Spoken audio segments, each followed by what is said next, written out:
اعوذ باللہ من الشیطان الرجیم بسم اللہ الرحمن الرحیم الذین یتبعون الرسول النبی الامی الذی یجدونہ مکتوبا عندہم فی التوراۃ والانجیل یأمرہم بالمعروف وینہاہم عن المنکر ویحل لہم الطیبات وَيُحَرِّمُ عَلَيْهِمُ الْخَبَائِثَ وَيَضَعُ عَنْهُمْ إِصْرَهُمْ وَالْأَغْلَالَ الَّتِي كَانَتْ عَلَيْهِمْ فَالَّذِينَ آمَنُوا بِهِ وَعَزَّرُوهُ وَنَصَرُوهُ وَاتَّبَعُوا النُّورَ الَّذِي أُنزِلَ مَعَهُ أُولَئِكَ هُمُ الْمُفْلِحُونَ صدق اللہ مولانا العلی العظیم وبلغنا نبیہ ورسولہ الکریم الذین وہ کہ یتبعون جو کہ پیروی کریں گے الرسول النبی الامیہ نبی امی رسول کی الذی یجدونہ وہ کہ جس کو لکھا پائیں گے مکتوباً لکھا ہوا عندہم اپنے پاس فی التوراۃ والانجیل تورات میں بھی اور انجیل میں بھی یأمرہم بالمعروف وہ ان کو نیکی کا حکم کرے گا وینہاہم عن المنکر اور ان کو برائی سے منع کرے گا ویحل لہم الطیبات اور پاکیزہ چیزیں ان کے لیے حلال قرار دے گا ویحرم علیہم الخبائث اور ناپاک چیزیں ان کے لیے حرام قرار دے گا ویضع عنہم اسرہم اور ان سے ان کا بوجھ ہٹائے گا والاغلال اور وہ قیدیں ہٹائے گا التی کانت علیہم کہ جو ان کے اوپر ہیں فالذین آمنوا بہ پس وہ لوگ کہ جو اس کے اوپر ایمان لائیں گے وعزروہ اور جو اس کی حمایت کریں گے ونصروہ اور جو اس کی مدد کریں گے واتبعوا النور الذی انزل معہ اور وہ اس نور کی پیروی کریں گے کہ جو اس کے ساتھ نازل ہوا اولئک ھم المفلحون تو وہی لوگ کامیاب ہیں۔ محترم احباب، آیت مبارکہ کے اندر جو لفظ ہے کہ الذی یجدونہ مکتوبا عندہم فی التوراۃ والانجیل کہ وہ نبی کہ جس کو وہ لکھا پاتے ہیں تورات میں بھی اور انجیل میں بھی،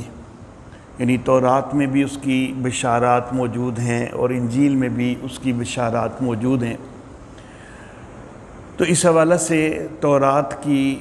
بات ہم کر رہے تھے اور تورات کے اندر دو بشارات کا گزشتہ درس کے اندر میں ذکر کر چکا ہوں۔ آج کے درس میں ہم کچھ مزید بشارات جو تورات میں نبی اکرم صلی اللہ علیہ وآلہ وسلم کے حوالہ سے نازل ہوئیں اور جو آج تک بھی باوجود بڑی تحریفات کے وہ آج تک بھی وہ بشارات موجودہ تورات میں بھی ہمیں ملتی ہیں، تو مزید کچھ بشارات کا میں ذکر کرنا چاہوں گا۔ تورات کے اندر ایک تیسری بشارت، کیونکہ دو کا تو پچھلے درس میں ذکر ہو چکا ہے، تورات کے اندر ایک تیسری بشارت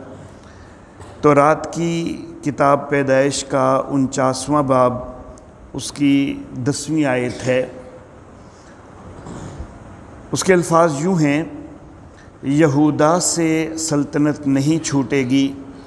اور نہ اس کی نسل سے حکومت کا عصا موقوف ہوگا جب تک شیلوہ نہ آئے اور قومیں اس کی متی ہوں گی۔ اب یہاں پر بنی اسرائیل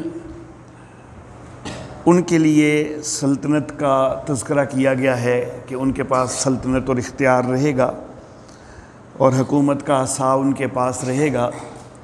لیکن جس وقت شیلوہ آئے گا تو پھر بنی اسرائیل کا اقتدار ختم ہو جائے گا اور قومیں جو ہیں وہ شیلوہ کی متی ہو جائیں گی۔ اب یہاں پر لفظ جو ہے وہ شیلوہ ہے، اور جو میرے پاس اردو ایڈیشن موجود ہے تورات کا اس کے اندر اس کا کوئی ترجمہ نہیں کیا گیا، اس کا لفظ شیلوہ ہی لکھا گیا ہے۔ اب یہ جو شیلوہ لفظ ہے تو اس کا مفہوم کیا ہے؟ تو یہ اصل میں عبرانی لفظ ہے اور اس کا مادہ جو ہے وہ دو لفظ ہیں جن کے متعلق خیال کیا جاتا ہے کہ یہ اس کا مادہ ہو سکتے ہیں۔ ایک عبرانی لفظ شالہ ہے اور ایک عبرانی لفظ شعل ہے۔ تو بعض کا خیال ہے کہ یہ شیلوہ شالہ سے نکلا ہے اور بعض کا خیال ہے کہ یہ شعل سے نکلا ہے۔ پھر یہ جو شالہ ہے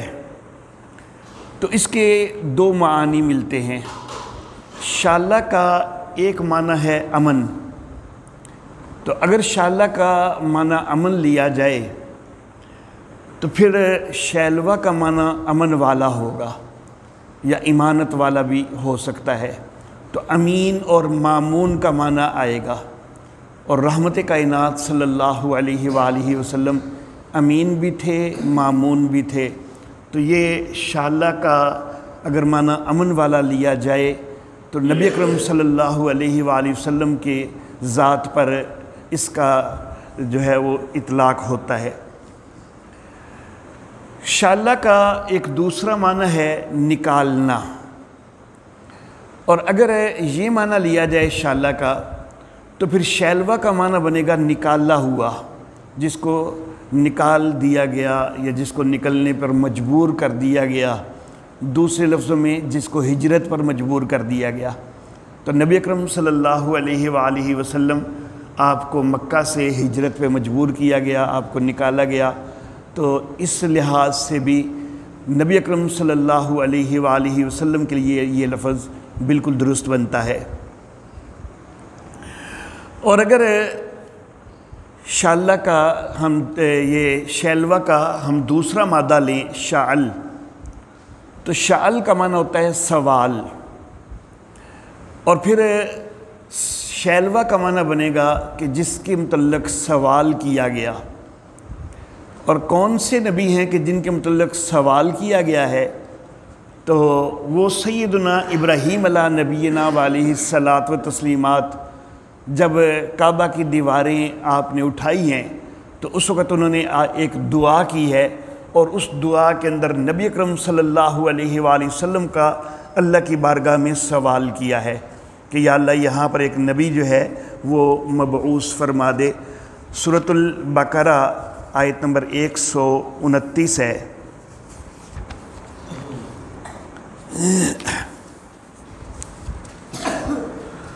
صفحہ نمبر 19 ہے۔ حضرت سیدنا ابراہیم علیہ نبینا علیہ الصلاۃ و تسلیمات وہ یہ دعا فرما رہے ہیں، اور حضرت سیدنا اسماعیل علیہ نبینا علیہ الصلاۃ و تسلیمات بھی دعا میں ان کا ساتھ دے رہے ہیں کہ ربنا وابعث فیہم رسولا منہم یتلو علیہم آیاتک،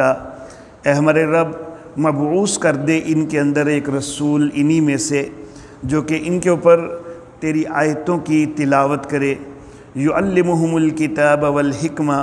ان کو کتاب اور حکمت کی تعلیم دے، ویزکیہم، اور ان کو پاکیزہ کرے، انک انت العزیز الحکیم، بے شک تو زبردست ہے، حکمت والا ہے۔ تو حضرت سیدنا ابراہیم علیہ نبینا علیہ الصلاۃ و تسلیمات کعبہ کی دیواریں اٹھاتے ہوئے یہ دعا کی ہے، اللہ اللہ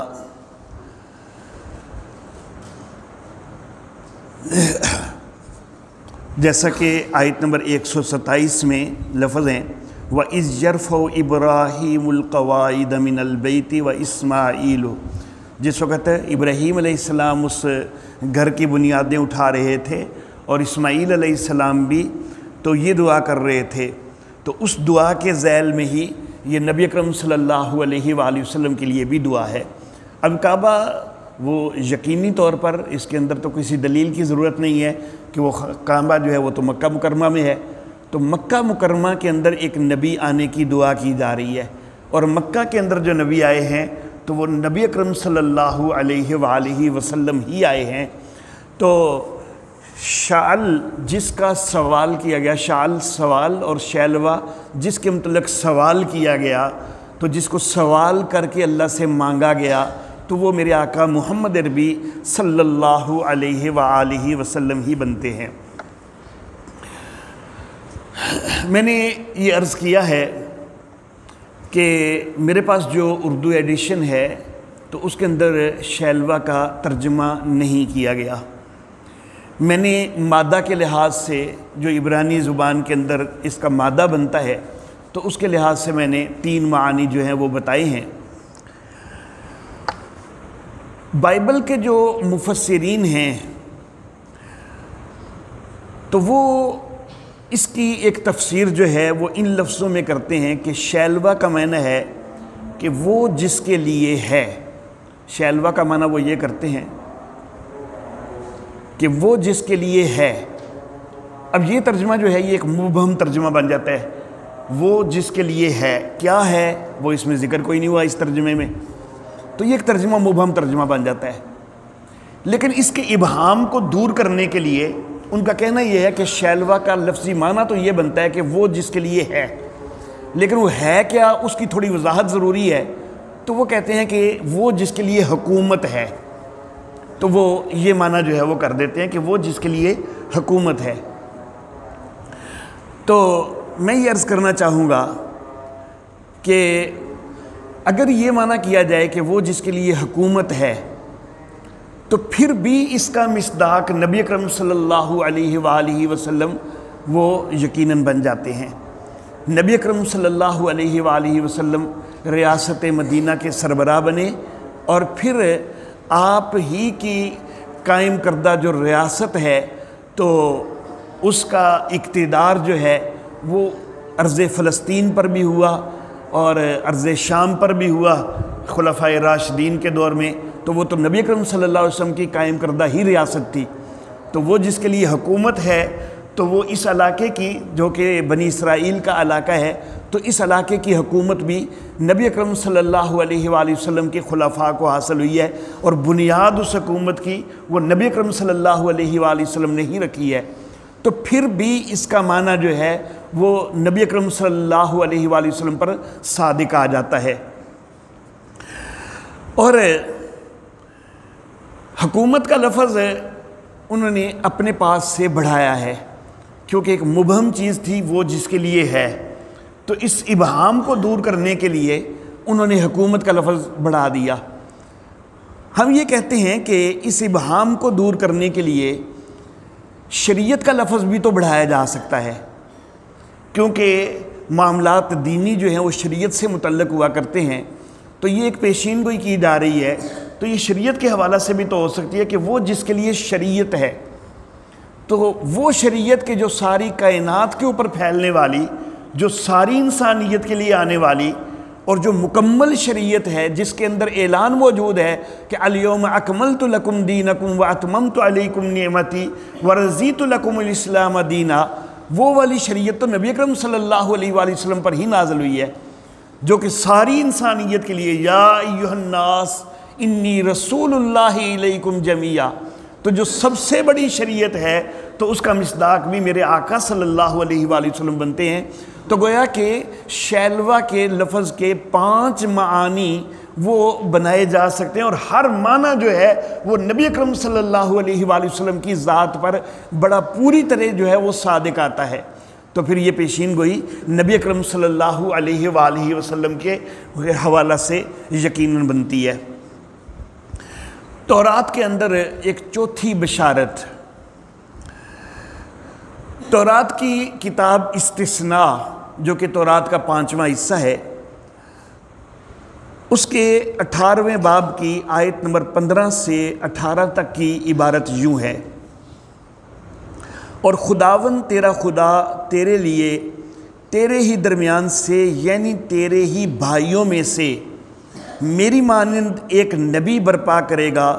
تم اس کی سننا۔ یہ حضرت موسیٰ علیہ السلام سے خطاب کیا جا رہا ہے، اور اس کے اندر جو لفظ ہے کہ تیرے ہی بھائیوں میں سے، اس کے اوپر توجہ رکھنی ہے۔ ایک نبی برپا کرے گا، تم اس کی سننا، یہ تیری اس درخواست کے مطابق ہوگا جو تو نے خداوند اپنے خدا سے مجمع کے دن حورب میں کی تھی کہ مجھ کو نہ تو خداوند اپنے خدا کی آواز پھر سننی پڑے اور نہ ایسی بڑی آگ ہی کا نظارہ ہو تاکہ میں مر نہ جاؤں، اور خداوند نے مجھ سے کہا کہ وہ جو کچھ کہتے ہیں سو ٹھیک کہتے ہیں، میں ان کے لیے ان ہی کے بھائیوں میں سے، یہ لفظ جو ہے اس کے اوپر توجہ رکھنی ہے، اچھا جی، تیری مانند ایک نبی برپا کروں گا، اچھا جی، اور اپنا کلام اس کے منہ میں ڈالوں گا، اور جو کچھ میں اسے حکم دوں گا وہی وہ ان سے کہے گا۔ اب یہاں پر چند لفظ جو ہیں وہ بڑے قابل غور ہیں۔ خداوند تیرا خدا تیرے لیے تیرے ہی درمیان سے، یعنی تیرے ہی بھائیوں میں سے، اچھا یہ حضرت موسیٰ علیہ السلام بنی اسرائیل کو کہہ رہے ہیں میری مانند ایک نبی برپا کرے گا، گویا کہ وہ نبی حضرت موسیٰ علیہ السلام کی مانند ہوگا۔ حضرت موسیٰ علیہ السلام کہہ رہے ہیں کہ وہ نبی میری مانند ہوگا، اچھا جی۔ تو پھر آگے اللہ رب العزت کی بات وہ یہ نقل ہوئی ہے کہ انہی کے بھائیوں میں سے، یعنی بنی اسرائیل کے بھائیوں میں سے تیری مانند، یعنی موسیٰ علیہ السلام کی مانند۔ تو گویا کہ یہ جس نبی کی پیشین گوئی کی جا رہی ہے اس کے اندر تین چیزیں جو ہیں وہ سامنے آ رہی ہیں۔ ایک یہ کہ وہ بنی اسرائیل کے بھائیوں میں سے، دوسرا وہ موسیٰ علیہ السلام کی مانند، اور تیسرا یہ کہ یہ لفظ ہیں اور اپنا کلام اس کے منہ میں ڈالوں گا، کہ خدا کا کلام جو ہے اس کی زبان سے جاری ہوگا۔ تو یہ تین چیزیں اس پیشین گوئی کے اندر بڑی واضح نظر آ رہی ہیں۔ اب جس وقت بنی اسرائیل کے بھائیوں میں سے کا لفظ ہے تو یہ خود بنی اسرائیل میں سے وہ نبی نہیں ہوگا، یہ بنی اسرائیل کے بھائیوں میں سے ہوگا، اور بنی اسرائیل کے بھائیوں کا مصداق بنی اسماعیل بنتے ہیں۔ تو بنی اسماعیل میں جو نبی آئے ہیں تو وہ میرے آقا محمد عربی صلی اللہ علیہ وآلہ وسلم ہی آئے ہیں۔ حضرت اسماعیل علیہ الصلاۃ والتسلیمات کی اولاد میں اور کوئی نبی آیا ہی نہیں ہے، صرف میرے آقا ہی آئے ہیں۔ باقی سارے نبی جو ہیں وہ حضرت اسحاق علیہ السلام کی اولاد میں آئے ہیں حضرت ابراہیم کے بعد، لیکن واحد میرے آقا صلی اللہ علیہ وآلہ وسلم ہیں کہ جو بنی اسماعیل میں سے آئے ہیں، جو کہ بنی اسرائیل کے بھائیوں کا صحیح مصداق ہیں۔ اور دوسری بات یہ کہ حضرت موسیٰ علیہ السلام کی مانند ہوگا وہ نبی۔ اب حضرت موسیٰ علیہ السلام کی مانند سے کیا مراد ہے تو یہ بھی ہم تورات سے ہی پتہ کر لیتے ہیں کہ کس چیز کے اندر مشابہت ہے اس نبی کی حضرت موسیٰ علیہ السلام کے ساتھ۔ تو مانند سے کیا مراد ہے تو تورات کا باب ہے استثناء، تورات کا حصہ ہے استثناء، اس کا 34واں باب اور 10ویں آیت، اس کے اندر یہ لفظ ہیں اور اس وقت سے اب تک بنی اسرائیل میں کوئی نبی موسیٰ کی مانند جس سے خداوند نے روبرو باتیں کی نہیں اٹھا۔ تو موسیٰ کی مانند، اس کے آگے کیا لفظ ہیں کہ جس سے خداوند نے روبرو باتیں کی، ٹھیک ہے، تو گویا کہ جس کے ساتھ خداوند قدوس کا کلام ہوا۔ موسیٰ بھی کلیم اللہ ہیں اور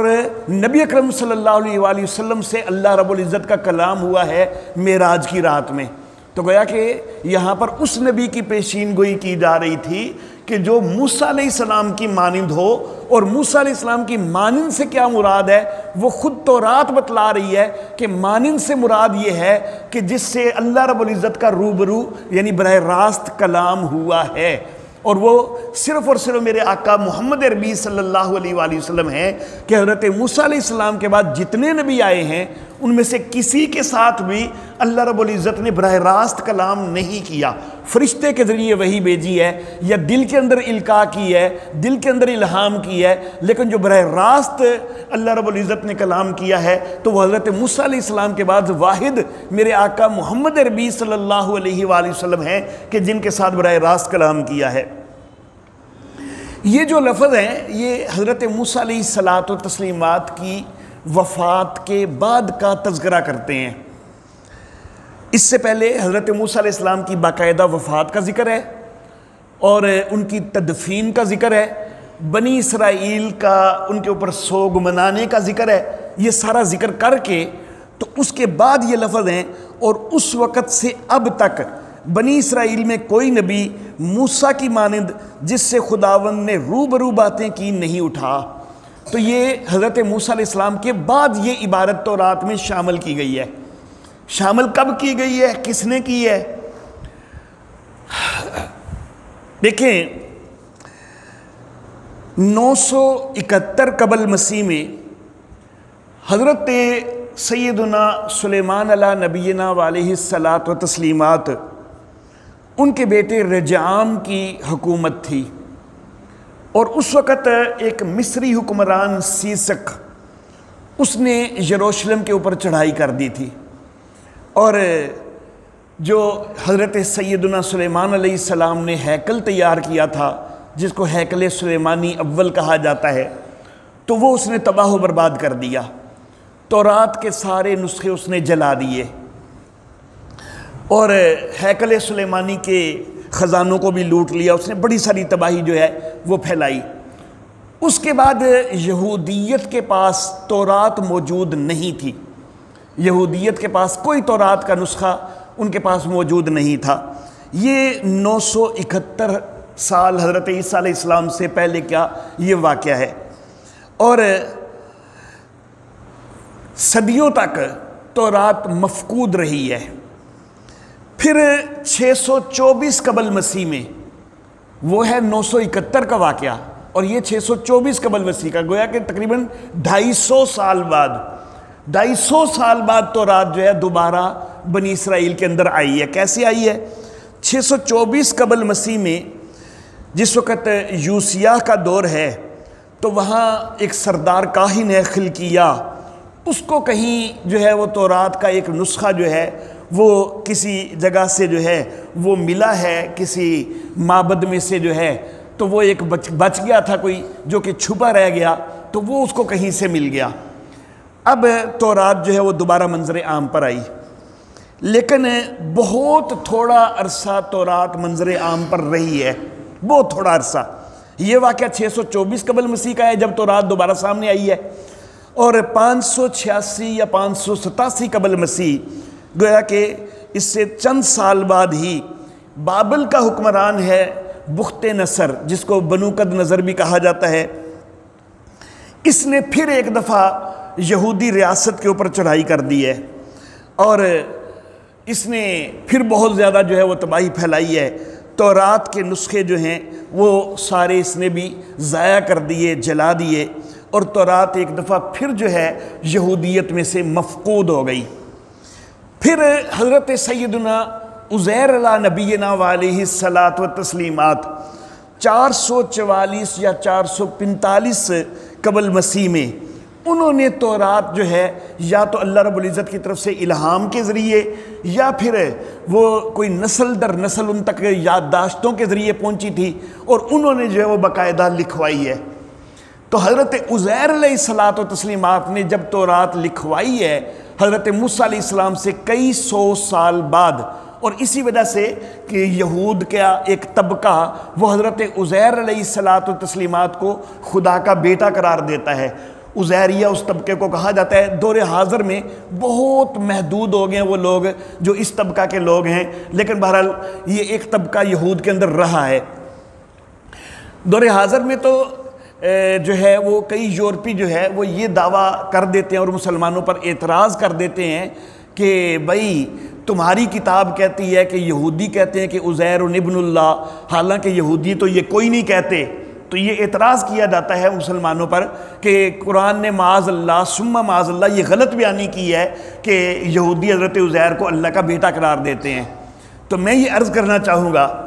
کہ جس وقت یہ آیات مبارکہ نازل ہوئیں جن میں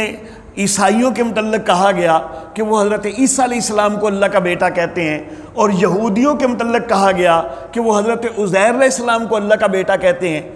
عیسائیوں کی تو کوئی خاص آبادی قریب نہیں تھی، لیکن یہودی تو مدینہ کے اندر موجود تھے۔ تو اگر یہودی مدینہ کے جو یہودی تھے یا یہود کے اندر کوئی طبقہ ایسا نہیں تھا کہ جو حضرت عزیر علیہ السلام کو اللہ کا بیٹا قرار دیتے ہوں، ایسا اگر کوئی طبقہ نہیں تھا تو مدینہ کے اندر یہودی آباد تھے، بنو نذیر آباد تھے، بنو قریظہ آباد تھے، بنو قینقاع آباد تھے، تو وہ اعتراض کرتے نا، اس وقت یہ اعتراض سامنے آتا نا کہ یہ قرآن تو غلط بول رہا ہے، جھوٹ بول رہا ہے، اور ان کو تو پروپیگنڈا کا ایک بڑا موقع مل جاتا. تو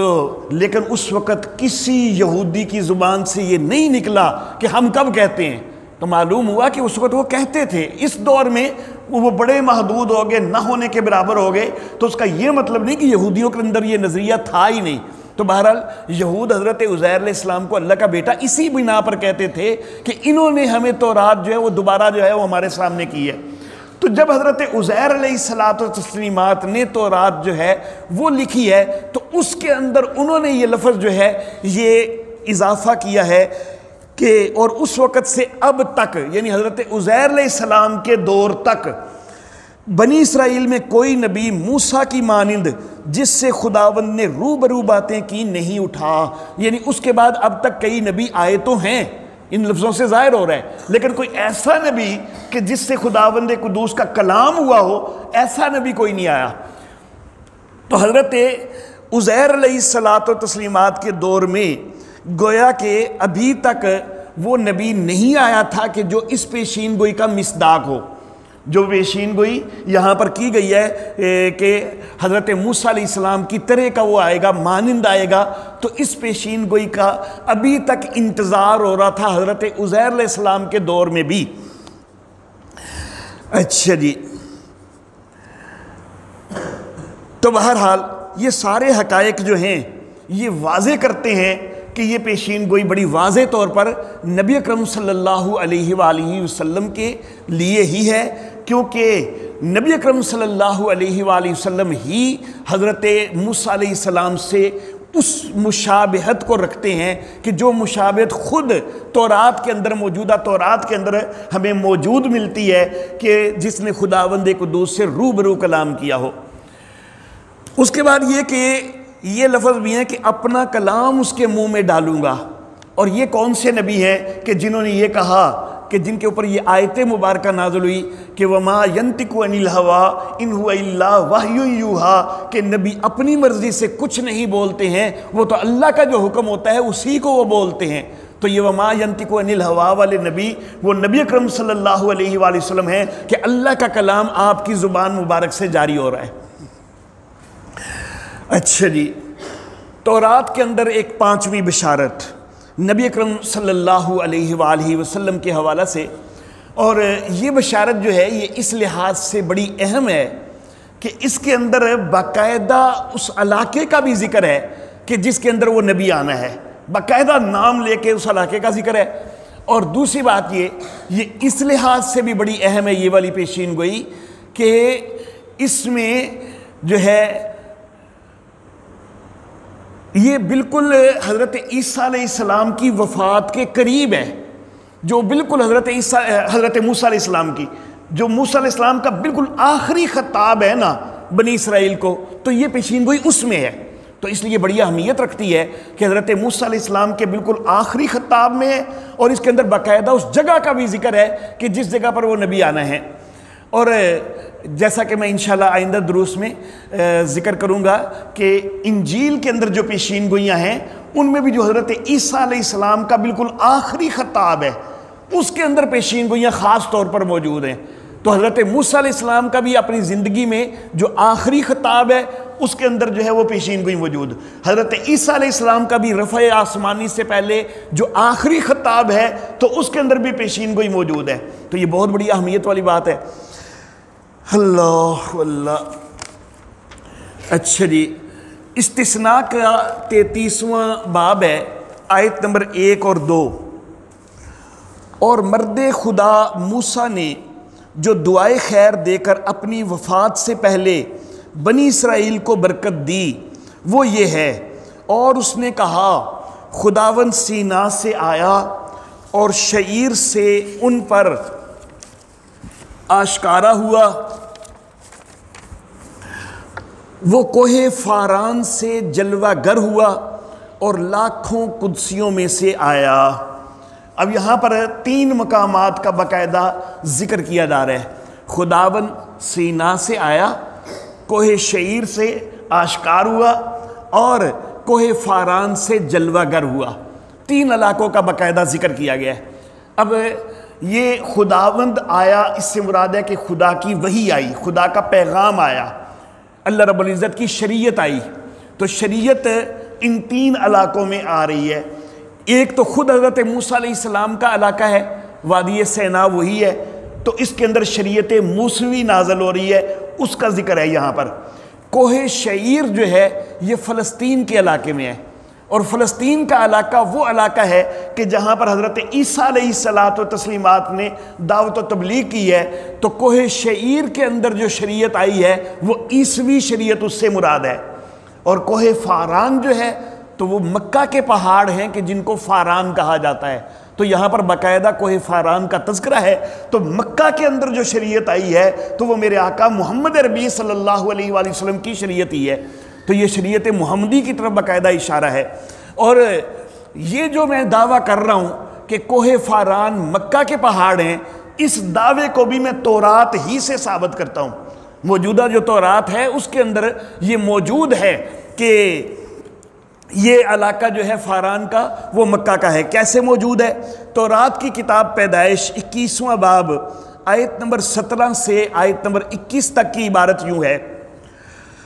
اور خدا نے اس لڑکے کی آواز سنی۔ یہ لڑکے سے مراد ہے حضرت اسماعیل علیہ الصلاۃ و تسلیمات۔ جب حضرت ہاجرہ رضی اللہ تعالی عنہا اور حضرت اسماعیل علیہ الصلاۃ و تسلیمات کو مکہ میں لا کر چھوڑا تھا حضرت ابراہیم علیہ الصلاۃ و تسلیمات نے، یہ اس وقت کا ذکر ہو رہا ہے۔ حضرت ابراہیم علیہ السلام واپس چلے گئے ہیں، اور اللہ تورات کہتی ہے کہ اللہ نے، خدا نے اس لڑکے کی آواز سنی، اور خدا کے فرشتہ نے آسمان سے ہاجرہ کو پکارا اور اس سے کہا: اے ہاجرہ، تجھ کو کیا ہوا؟ مت ڈر، کیونکہ خدا نے اس جگہ سے جہاں لڑکا پڑا ہے اس کی آواز سن لی ہے۔ اٹھ اور لڑکے کو اٹھا اور اسے اپنے ہاتھ سے سنبھال، کیونکہ میں اس کو ایک بڑی قوم بناؤں گا۔ یہاں پر کل والی جو پیشین گوئی سب سے پہلی ذکر ہوئی تھی، تو اس کو بھی مد نظر رکھیں کہ اس میں بھی حضرت اسماعیل علیہ السلام کی نسل میں سے بڑی قوم آنے کا تذکرہ تھا۔ پھر خدا نے اس کی آنکھیں کھولیں اور اس نے پانی کا ایک کنواں دیکھا، یہ وہ زمزم کا کنواں ہے، اور جا کر مشک کو پانی سے بھر لیا اور لڑکے کو پلایا۔ اور خداوند اس لڑکے کے ساتھ تھا، یعنی اللہ کی رحمتیں، اللہ کی برکتیں ساتھ تھیں، اور وہ بڑا ہوا اور بیابان میں رہنے لگا اور تیر انداز بنا۔ حضرت اسماعیل علیہ الصلاۃ والتسلیمات آپ خاص طور پر شکار جو ہے اس کے اندر بہت زیادہ دلچسپی رکھتے تھے، اور وہ فاران کے بیابان میں رہتا تھا۔ تو یہ کون سے علاقے میں حضرت اسماعیل علیہ السلام کو چھوڑا گیا؟ مکہ میں، اور اسی کو جو ہے فاران کا بیابان یہ تورات کہہ رہی ہے۔ اور وہ فاران کے بیابان میں رہتا تھا، اور اس کی ماں نے ملک مصر سے اس کے لیے بیوی لی۔ تو یہ یہاں پر بڑا واضح طور پر ثابت ہو رہا ہے کہ فاران کا علاقہ مکہ کا علاقہ ہے، اور جو یہ پیشین گوئی ہے اس میں وہ شریعت، اس شریعت کی پیشین گوئی کی جا رہی ہے جو کہ مکہ کے اندر سامنے آنے والی ہے، اور وہ میرے آقا محمد عربی صلی اللہ علیہ وآلہ وسلم پر نازل ہونے والی شریعت محمدیہ ہے، اسلام ہے، قرآن حکیم ہے۔ تو یہ ساری پیشین گوئیاں تورات کے حوالے سے، ویسے تو پیشین گوئیاں کچھ اور بھی موجود ہیں تورات کے اندر، لیکن میں نے چند جو ہیں وہ منتخب کر کے جو ہے وہ ذکر کی ہیں ان 2 دروس میں۔ تو یہ ساری پیشین گوئیاں بڑے واضح طور پر نبی اکرم صلی اللہ علیہ وآلہ وسلم کے حوالہ سے ہیں۔ انشاءاللہ آئندہ درس جو ہے کل تو جمعہ ہے، جمعہ اور ہفتہ ہمارا درس نہیں ہوتا، اور اتوار کو جو ہے وہ شاید نہیں ہو سکے گا کیونکہ پنج پیر جانا ہے اور رات کو پتہ نہیں کس وقت واپسی ہونی ہے۔ تو سوموار کو انشاءاللہ جو ہے وہ درس ہوگا۔ تو اگرچہ یہاں پر تو قرآن حکیم میں جو ہے تورات اور انجیل کا تذکرہ ہے کہ تورات اور انجیل کے اندر اس کا جو ہے اس نبی کا ذکر موجود ہے، لیکن آپ احباب کی دلچسپی کے لیے درمیان میں زبور کے اندر جو شہادات موجود ہیں، بشارات موجود ہیں، تو آئندہ درس میں انشاءاللہ ان کا ذکر کروں گا، اور اس کے آگے پھر انشاءاللہ انجیل کے اندر جو بشارات ہیں ان کا بھی ذکر ہو جائے گا۔ وآخر دعوانا ان الحمد للہ رب العالمین۔